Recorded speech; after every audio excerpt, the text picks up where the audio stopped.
अस्सलाम वालेकुम, this is हुमैना Basit from ocean of knowledge. तो आज हम कर रहे हैं मैथ 11 की एक्सरसाइज 2.3 का क्वेश्चन नंबर 3, जो कि है verify the De Morgan laws for u is equal to 1 to 3 से 20, a is equal to 2 4 6 to 20 and b is equal to 1 3 5 7 to 19। ये क्वेश्चन सहीवाल में रावलपिंडी में 2019 में आ चुका है, तो इम्पोर्टेंट क्वेश्चन है। डिमॉर्गन लॉज क्या होते हैं? ए यूनियन बी का कंप्लीमेंट, ये जो निशान होता है इसको कंप्लीमेंट कहते हैं, is equal to A complement intersection B complement. यानी ए और बी के दरमियान यूनियन हो और होल का कंप्लीमेंट हो तो वो किसके बराबर होता है? ए के ऊपर अलग कंप्लीमेंट लग जाता है, बी के ऊपर अलग कंप्लीमेंट लग जाता है, लेकिन यूनियन तब्दील हो जाता है, इंटरसेक्शन में उल्टा हो जाता है। ये De Morgan law first De Morgan law है और ये सेकेंड डिमॉर्गन लॉ है, जिसमें ए इंटरसेक्शन बी कंप्लीमेंट हो तो ए इंटरसेक्शन यूनियन में तब्दील हो जाएगा, यू बी कंप्लीमेंट। ये दो डिमॉर्गन लॉज हैं। डिमॉर्गन लॉ एक मैथमेटिशियन है उसके नाम से, क्योंकि उसने इन दो लॉज को प्रूव किए हैं, तो इसलिए इन दोनों लॉज को डिमॉर्गन लॉज कहते हैं। तो हमें तीनों सेट दिए हुए हैं, सेट यू भी दिया हुआ है, सेट ए भी दिया हुआ है, सेट बी भी दिया हुआ है। अब फर्स्ट लॉ को देखें, ये हमारी लेफ्ट हैंड साइड है और ये हमारी राइट हैंड साइड है। लेफ्ट हैंड साइड में जो पहले ब्रैकेट वाला है ए यूनियन बी, उसको सोल्व करेंगे। A union B, set A भी हमें दिया हुआ है, बीच में यू है, और सेट बी भी हमें दिया हुआ है। अब यूनियन में जब दो सेट्स का हम यूनियन लेते हैं तो यूनियन लेने के बाद हमारे पास पूरे एलिमेंट्स सेट ए के भी और सेट बी के भी तमाम के तमाम आ जाते हैं। तो देखें, इसमें 1 है, इसमें 2 है, इसमें 3 है, इसमें 4 है, इसमें 19 है और इसमें 20 है। तो ये ए यूनियन बी में तमाम के तमाम एलिमेंट्स आ गए। तो जब हमने देखा कि 1 से लेके 20 तक, तो हमने जब सेट यू को देखा तो वो भी 1 से लेके 20 तक ही है। तो इसको हमने कहा कि ए यूनियन बी किसके बराबर है? वो यू के बराबर है। ठीक है। इसी तरह अब ए यूनियन बी का कंप्लीमेंट लेना है। कंप्लीमेंट का क्या मतलब है? अगर ए के ऊपर ऐसे ए के ऊपर कंप्लीमेंट लगा हुआ हो तो उसे यू में से हम माइनस कर देते हैं। इसी तरह बी के ऊपर कंप्लीमेंट लगा हो तो यू माइनस बी कर देते हैं। यानी जिसके ऊपर कंप्लीमेंट लगा हो उसे यू में से माइनस करते हैं।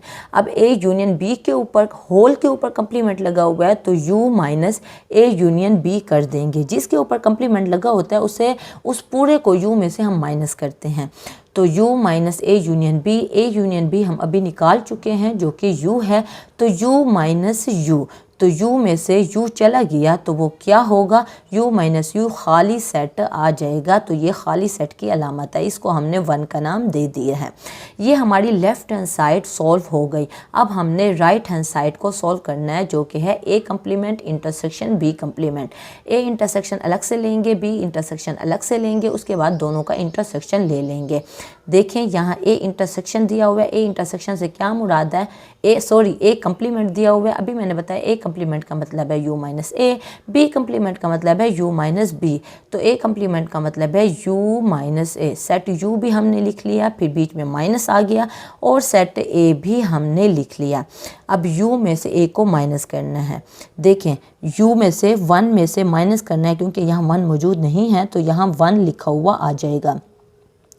इसी तरह 2 में से जब 2 माइनस होगा तो 2 माइनस 2 0 हो जाएगा, तो 2 नहीं आएगा। इसी तरह 3 माइनस, क्योंकि यहाँ 3 नहीं है तो 3 लिखा हुआ आएगा। तो इसी तरह तमाम वैल्यूज़ आ जाएंगे। 20 माइनस 20 ख़त्म हो जाएगा, बाकी 19 बच जाएगा। तो ये हमारे पास ए कंप्लीमेंट निकल आया। तो ए कंप्लीमेंट निकला 1 3 5 7 2 19। अब बी कंप्लीमेंट निकालेंगे, U minus B. Set U लिखा, फिर माइनस लिखा, फिर सेट बी लिख दिया।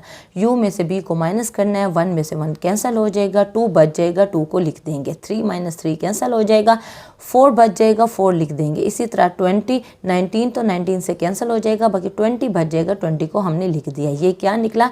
ये हमारे पास बी कंप्लीमेंट निकल आया। अब हमने क्या लेना है, क्योंकि ए कंप्लीमेंट भी हम निकाल चुके हैं, बी कंप्लीमेंट भी निकाल चुके हैं। अब राइट हैंड साइड में ए कंप्लीमेंट इंटरसेक्शन बी कंप्लीमेंट लेना है। तो ए इंटरसेक्शन हमने लिख लिया, तो ये हमने ए इंटरसेक्शन लिखा, फिर उसके बाद ए कम्प्लीमेंट लिखा, उसके बाद इंटरसेक्शन का निशान लगाया, उसके बाद बी कम्प्लीमेंट लिख लिया। अब इंटरसेक्शन में हम कौन से एलिमेंट लिखते हैं, जो दोनों सेट्स में कॉमन एलिमेंट्स होते हैं हम वो लिख लेते हैं।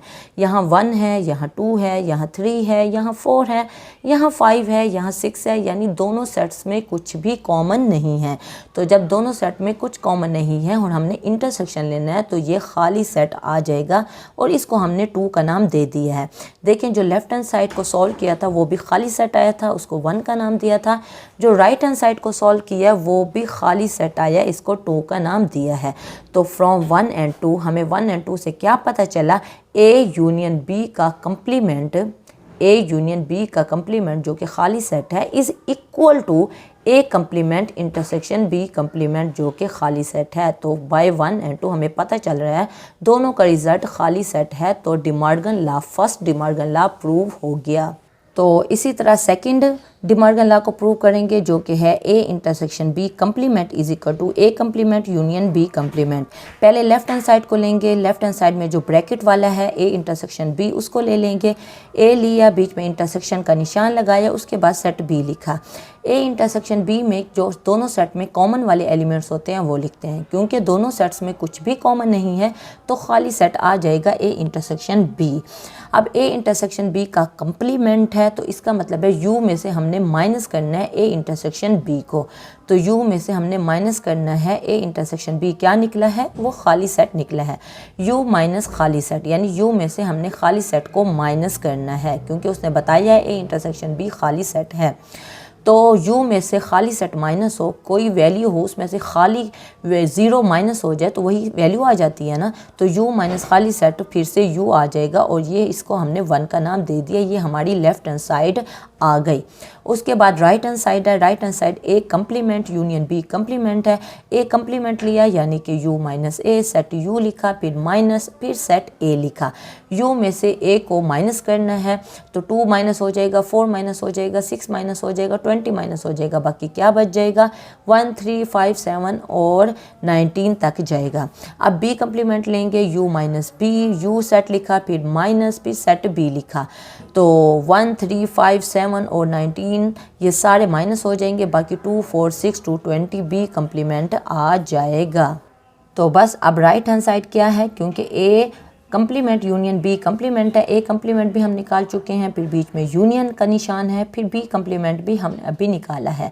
तो यूनियन में क्योंकि तमाम के तमाम एलिमेंट्स आ जाते हैं तो हमने जब इन दोनों सेट्स का यूनियन लिया तो 1, 2, 3, 4, 5, 6 to 20 सारे के सारे आ गए।